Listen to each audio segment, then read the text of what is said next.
Today on Outside the Box Reviews, we were taking a look at the NECA Castlevania Simon Belmont figure. And after being a little disappointed with Alucard last time, I'm going to say right off the bat here that I am really excited to talk about Simon because he's got some cool stuff going on that Alucard just didn't. It also doesn't hurt that Simon, or some rip-off ancestor version of him, is our main character for almost every single game. So it seems as far as character choice goes, if you're going to have a Castlevania figure, this is probably the one you're going to look at first. Simon comes loaded with accessories. We get his whip, which is really nicely done. See back here, the handles looks really good. A lot of good wrappings in there. The whole thing's painted a brown with some darker brown or black washes to it to really bring out all the detail. A little gold ornate tip there at the back, as well as up here around the front where the actual cable itself comes out of. And then it's sculpted in this kind of curled back shape, and then hooks back around here at the end with another gold end bit to it. And I think this works really well. I had problems with other figures with whips, like the Indiana Jones Figma figure, where I just didn't feel like the whip could ever go in an organic shape. This I feel like works. This actually has a shape to it that I feel you could pose in a lot of different ways and still have it look right, which you gotta definitely appreciate. But if you want to upgrade, we do get the Mace here. Very similar handle, actually pretty much the exact same detail there, except we have a loop here at the end, a real metal chain, and then this spiked ball at the end. I don't know if this is supposed to be a stand-in for the chain whip, or if this is supposed to be a different accessory altogether. It's obviously much shorter than the whip, but a very cool looking accessory nonetheless. Simon comes with a dagger, and once again, same great detail there on the wrappings of the hilt, the gold ball at the end, your ornate section up here, and then a very simple little blade. Simon has a sheath on his left side, and you can just slide that dagger right in there for easy storage. Simon's sword is a bit more ornate, similar detail once again here on the handle, more ornate back piece to it, and a much more ornate section up here right before the blade with some red jewels in it, which look really cool. And then, once again, a simple sword blade, not nearly as long and outrageous as Alucard's, but very cool looking. That also has a sheath here. You can just slide that right into place, and it looks pretty good. Also comes with this little jug. It's a nice brassy color to it with an ornate handle and a wood-looking stopper up at the top. And I'm not sure what this is actually supposed to be. I don't know if it's supposed to be water or wine or something like that, but it's a cool little gothic-looking accessory to include with them. We also get some candles. They're lit candles, a really cool effect here on the flame. It's just painted, no translucent effect, but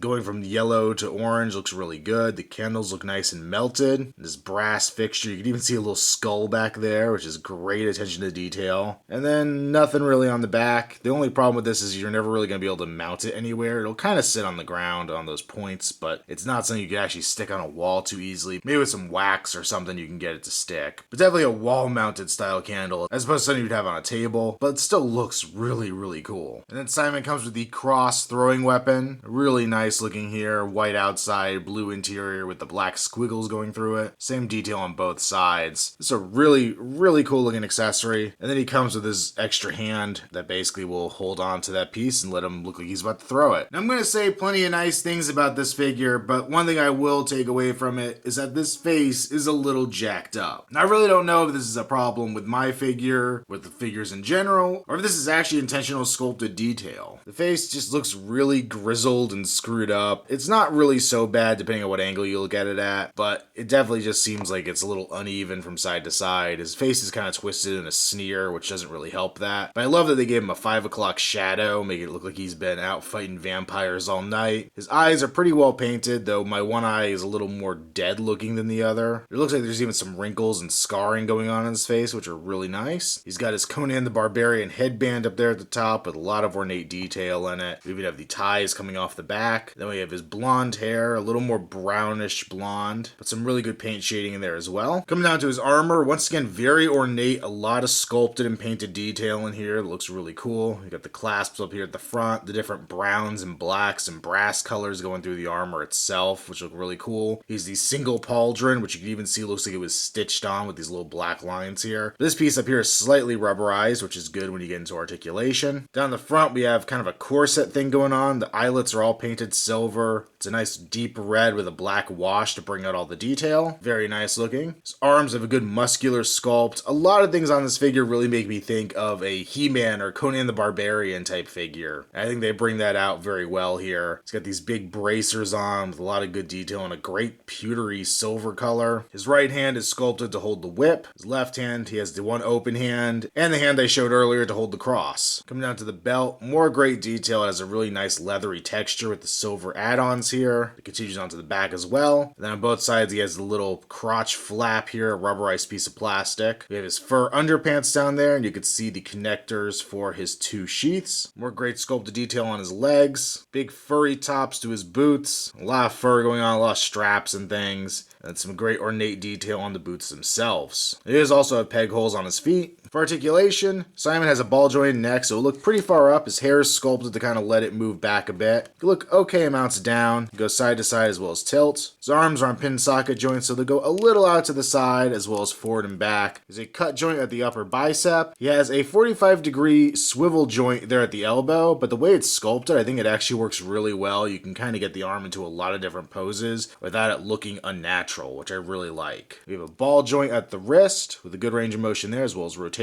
Got a ball joint at the mid-torso, so swivel side to side a little bit, hindered by the sculpt. You can also move a little bit up and down there. The legs are on a V cut, so they'll swivel kind of at a 45-degree angle. Then an upper thigh cut. Single joint at the knee bends about 45 degrees. And the foot's on a ball joint, so you can move up, down, rotate side to side, as well as pivot. For a size comparison, here's Simon next to Alucard, and they stand roughly the same height. Alucard might be a little bit taller just because of his high heels, but it's a pretty negligible height difference here. But you can see these two figures are incredibly different from one another. Alucard on the left is just super anime stylized looking, and Simon looks like he's out of an 80s Swords and Sandals movie. Looking at pictures of the other characters in the line, I think they actually more follow the Alucard mold, looking a little more cartoony and a little more distinctly Japanese. But I think I really would have enjoyed the line a lot more if they all kind of looked more like Simon. And I'm going to give this Simon figure a pretty high recommend. He's definitely a product of his time with NECA. This is kind of that in-between phase where they were hitting the player select line really hard that brought us this kind of middling articulation. They're not nearly as static as a lot of the Cult Classics figures, but they used a lot of cut joints back at this time that made the figures kind of clunky and awkward to pose. But this thing has great detail on it. Even the face that I have issues with really isn't so bad when you consider the character. The entire sculpt of the rest of the body is awesome. He comes with some great accessories. And I think they've done a really good job translating this character from video game sprites into plastic. As I said before, I kind of just wish the rest of the line followed this mold a lot more than they followed the Alucard mold, because I enjoy this a heck of a lot more. Make sure you follow me on Instagram, username Outside the Box Reviews. Also check me out on Facebook, link below. And until next time, this has been another Outside the Box Reviews. Stay tuned for more to come.